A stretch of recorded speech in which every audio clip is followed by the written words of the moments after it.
Cardinals fail to pick up the sweep over the Los Angeles Dodgers, but still manage to win the series. What's going on? Good afternoon. This is Cards Central Postgame here on STL Sports Central. All content brought to you by DraftKings. The crown is yours, and I'm 1 for 1 on getting all those new names right here. We'll see how long that that will last. I'm Joe Roderick, joined alongside by Grant Salzman. Grant, it was Michael McGreevy Day for me. I was real excited about it, and it's a little bit disappointing. But when you look at the grand scheme of things, again, you just took 2 out of 3 from the odds-on favorite to be the World Series champions here in 2025. Yeah, I think that in the grand scheme of things, 2 out of 3 is great. Today hurts a little bit because it felt like the Cardinals had a lot of chances, and I'm sure we'll get into that Michael McGreevy start a little bit more. He wasn't too sharp. It took him a little bit, it felt like, to get into it. I thought his last few innings were a lot better than what he started, obviously. But I didn't want to say that Cardinals fans should temper their expectations on 3-6-5. I said 6 innings, 3 runs. I think he went 5, giving up 4. But he wasn't going to look as good as he did against the Mets again. Like, that was obviously an awesome performance from his first time up. And this was going to be a little bit more difficult. You're starting maybe the best lineup in baseball. You know, I'm not out on Michael McGreevy. I just think it will take a little bit of time. You're not going to see what you saw a few months ago every single outing. No, and 6 innings, actually. He made it through 6 innings. 4 runs. Those 4 earned runs is all he gave up in the game. And so I spent about the first half of the game listening to the coverage of it on KMOX in the car. And as it's going on, and they're talking about the struggles there, and it sounded. I mean, you watched it. I was listening to it in that first inning.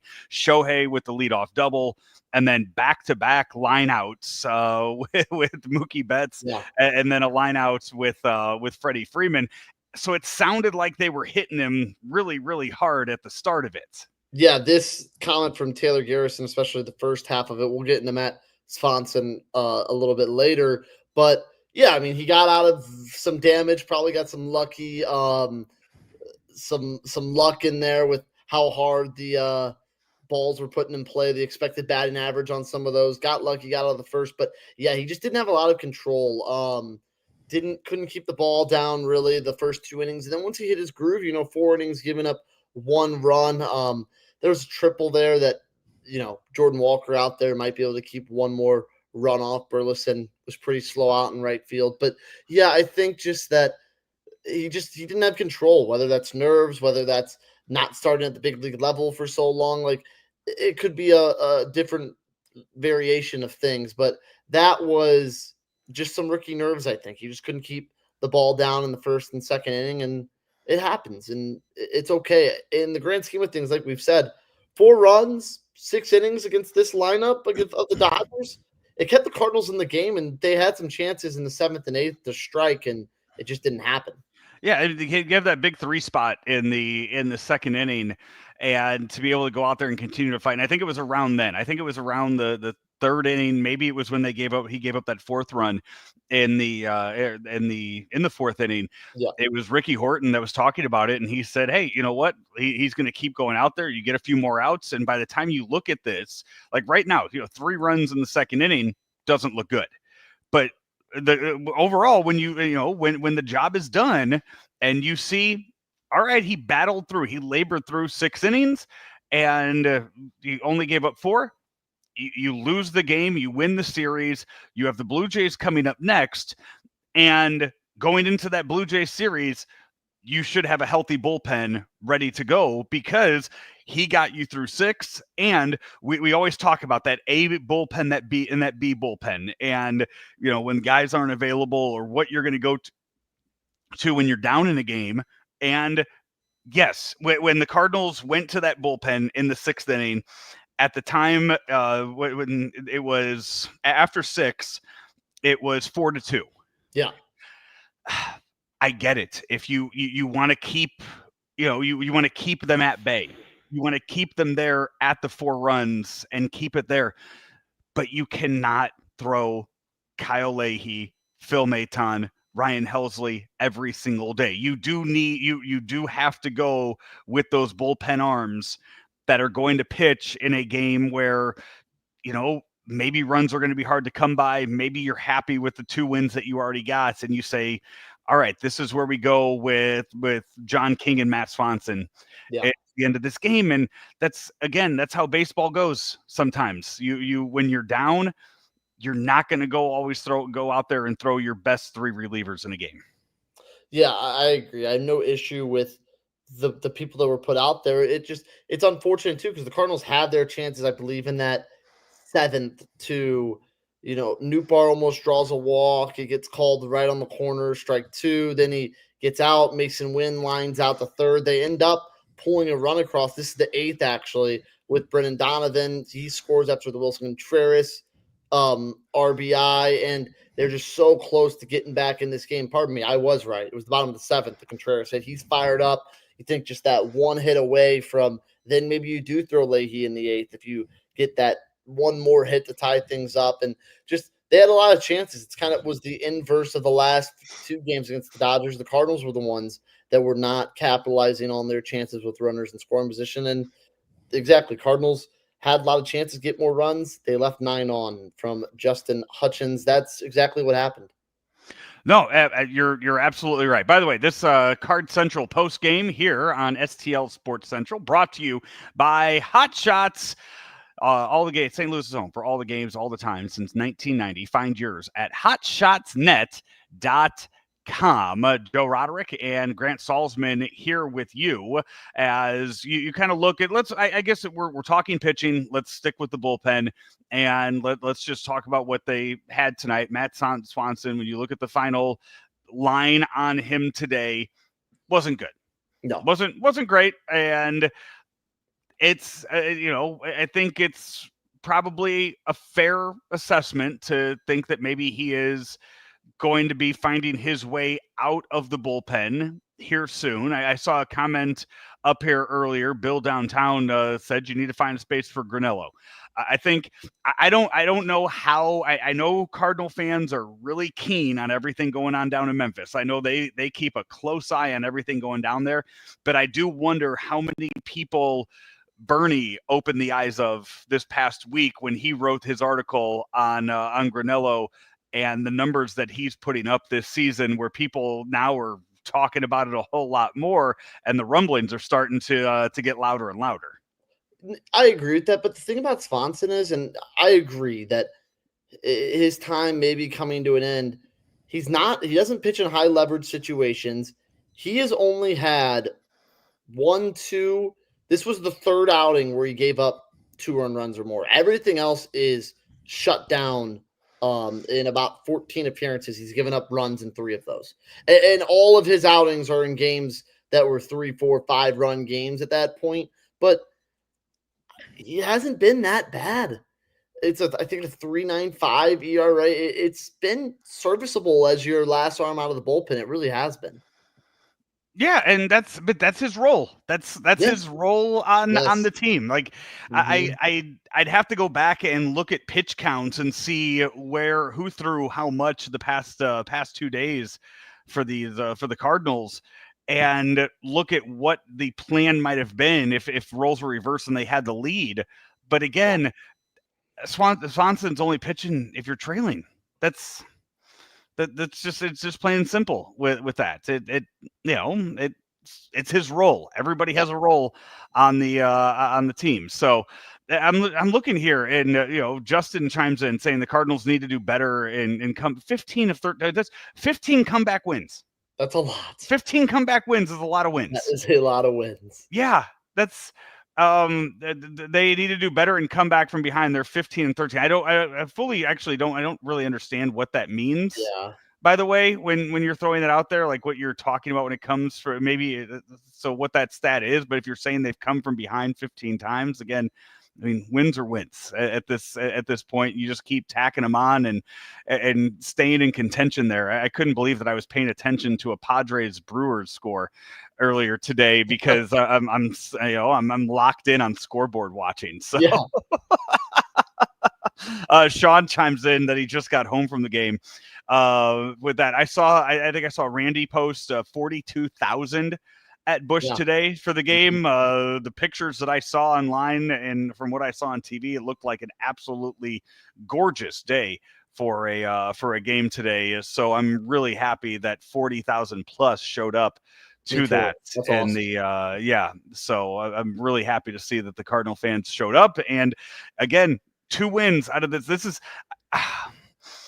we'll get into the kind of the offensive side of things, but I just want to make this point that I can't tell you how many times that I have seen either it be on Randy's show in the morning or watching 365 or watching a post-game show leading up to this series, and fans go, "Oh, we're even going to get 1 win? Are we even going to be? We're just going to get swept? The Dodgers are so much better." And we say, you know what? Hey, measuring stick.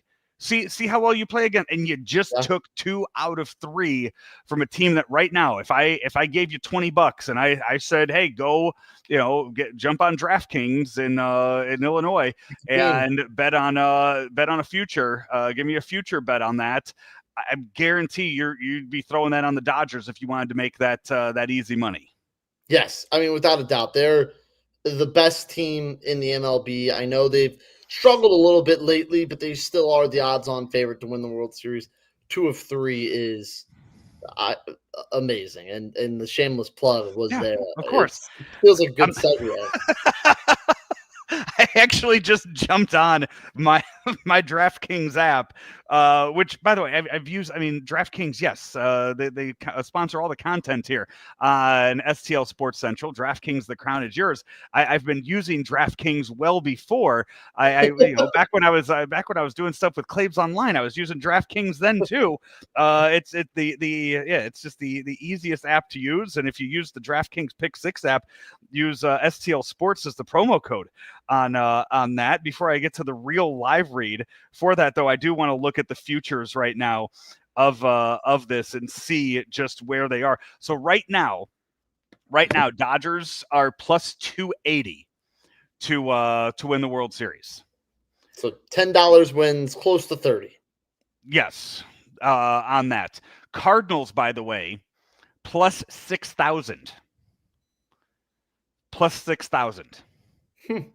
What are the Cardinals to win the NL Central? Just to win the NL Central? Mm-hmm. Cardinals just to win the NL Central right now are plus 390.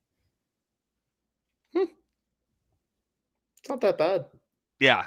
So Cubs are minus 235. Cardinals are plus 390. And Brewers are plus 550. Pirates are plus 30,000. Oh, I was gonna maybe put a not 3,000, not 3,000, plus 30,000, plus 30,000. So if you bet $1 on the Pirates to win the NL Central, you can win $300 on that. You also, if you bet $1, you can burn it at the same time and win the same amount. So. Yes. So if you bet $1 on the Pirates to win the NL Central, you will lose $1.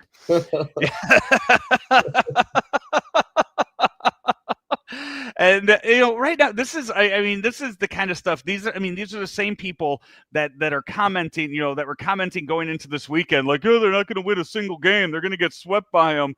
They ain't winning the Central. They have yet to play the Cubs this year. They have yet to play a single game against the Cubs. They have 12 games coming up against the Cubs. And if you look at the schedules coming up, the Cubs schedule gets a whole lot harder. The Cardinals schedule gets a whole lot easier. And I think people Ethan Hannaford on 365 today was like, well, the Cubs already played their tough schedule. Talking about their April schedule when they played like 9 tough games. This was the easiest stretch of games I think you could possibly get in a month that the Cubs have just had. Yeah. It is going to toughen up. The whole hope was from May 6th to June 6th when the Cubs did not play a team above 500 that you stayed within touching distance. After a series against the Dodgers, you are 4 games out. I would call that within arm's reach. You're within touching distance. So I don't see anything wrong with what the Cardinals did. This was, they got within a game when they got hot.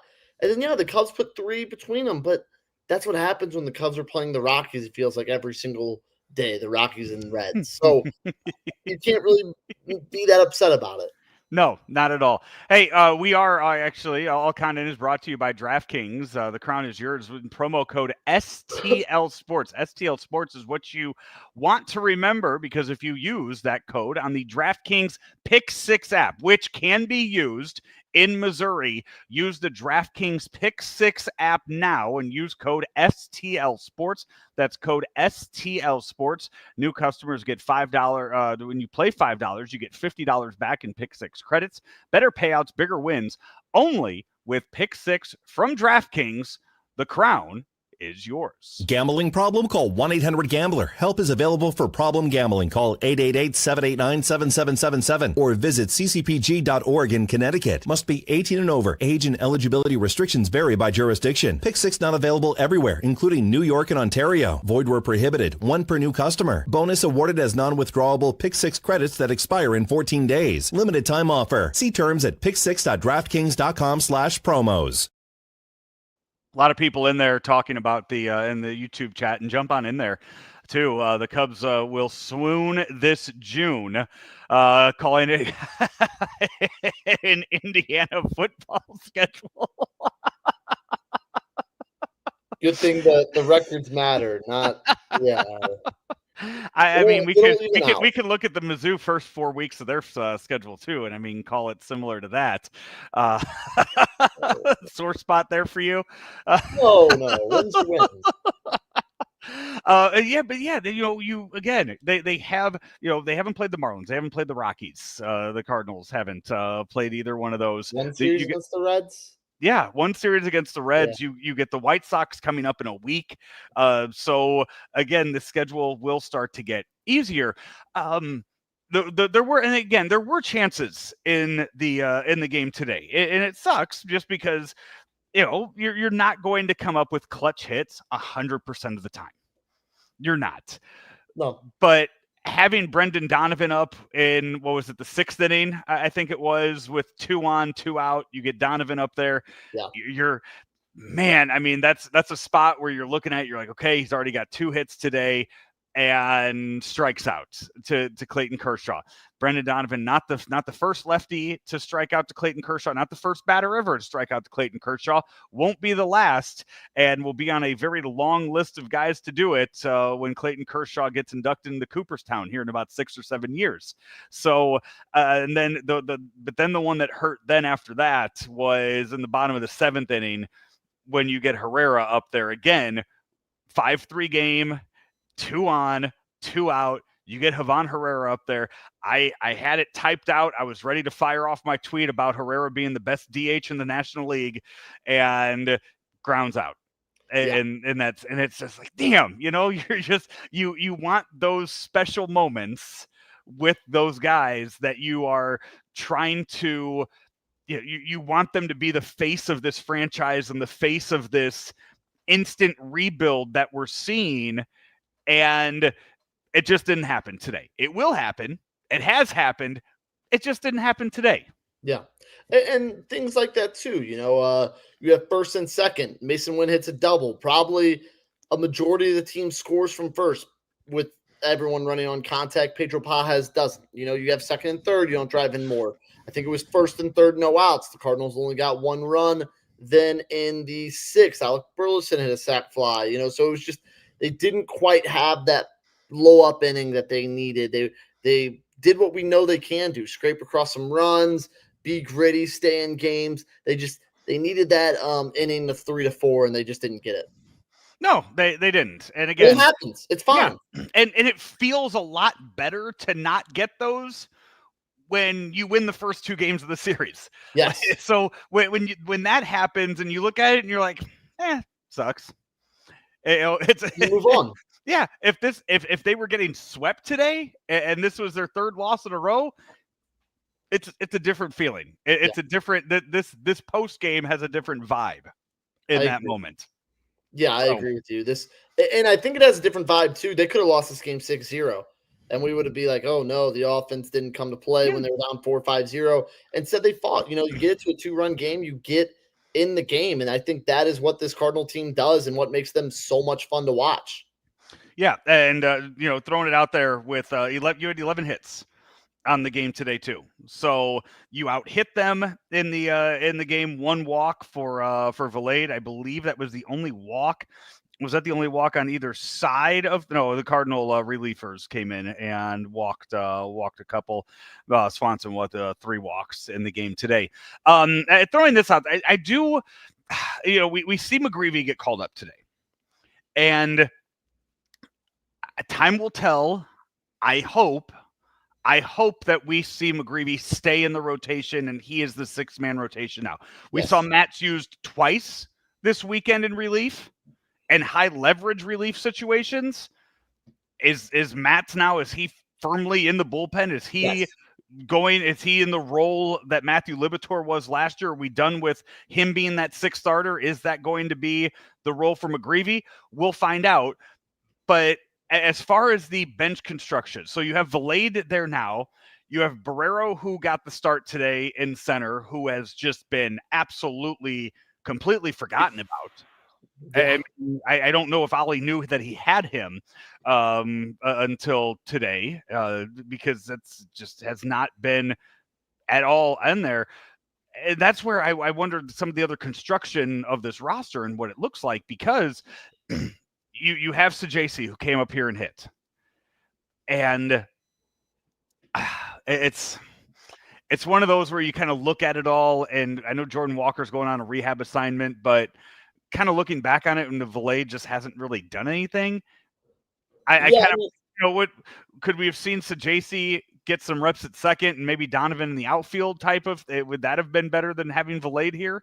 Well, it feels like Marmol does not want Donovan in the outfield. That's the vibe I've been getting lately. I think Valade, you come up, he's a fine outfielder, got a hit today, drew a walk, it's just fine, and I think that you would rather Sajasi be in the majors when he actually has a role on this team, not to just be a bench player.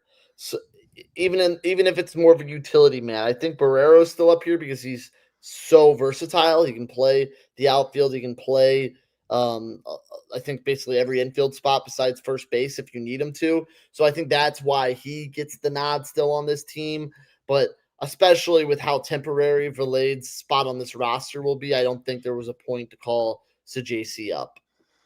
And then on top of that, Siani also not being, up here either. Like that's, it seems like he would have been a guy to use there. So, well, again, it's one of those, you look at it a whole lot differently after winning the first 2 games than you do if you would have lost either one of those 2 and you lose the series. And so you hit the reset button. And you get set for the Blue Jays to come in to town. Again, a 3-series homestand, and it'll be tomorrow night, 6:45, Blue Jays and Cardinals. Blue Jays have been on a really hot run lately. Going into today, had won 9 of their last 10. And against some pretty good opponents in that mix too. Phillies in there. So you get 2 good teams here in St. Louis, Cardinals and Blue Jays this weekend. And I think you're going to see the best of the Blue Jays pitching staff in that one. Tomorrow, it's Jose Barrios on the mound. Yeah, you're going to see, I think it's the 1, 2, 3 for the Blue Jays, and it's kind of the opposite for the Cardinals, assuming it's probably going to be first 2 starts are Palante and Michaelis. And then I think Wednesday, yet to be announced, but will most likely be Matthew Libator. So you have your 4 and 5 for sure pitching. So I think it's a really big chance for those 3 who are all 3 coming off tough starts, besides Miles Michaelis. But, Michaelis still, I think, has a little bit to prove because he did have a couple iffy, shaky starts. But for sure for Palante and Libator, a chance to prove, to bounce back and prove that they deserve to be up here over the McGreevy, over Matz, whoever Cardinal fans want to be called up and start over. I think, especially Palante, the pressure's on him. And with I see Samuel Howell chiming in there. So it is Jose Barrero is the starting was the backup center Yes. fielder for the Cardinals.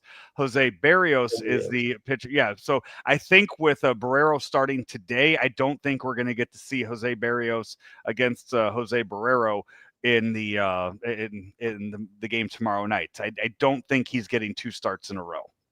I would be shocked. Yeah, that whatever. I think the Cardinals have a little thing tonight, a little fundraiser tonight. If guys get sick this evening, then maybe Barrero gets gets in there for that tomorrow. But we'll be back here on STL Sports Central tomorrow with didn't make it through the whole show. Damn it. Card Central 365 and a post-game show coming up afterwards as well. So make sure you hit that like and subscribe button so you know whenever we go live here on STL Sports Central. He is Grant Salzman. I'm Joe Roderick. We'll talk to you tomorrow right here.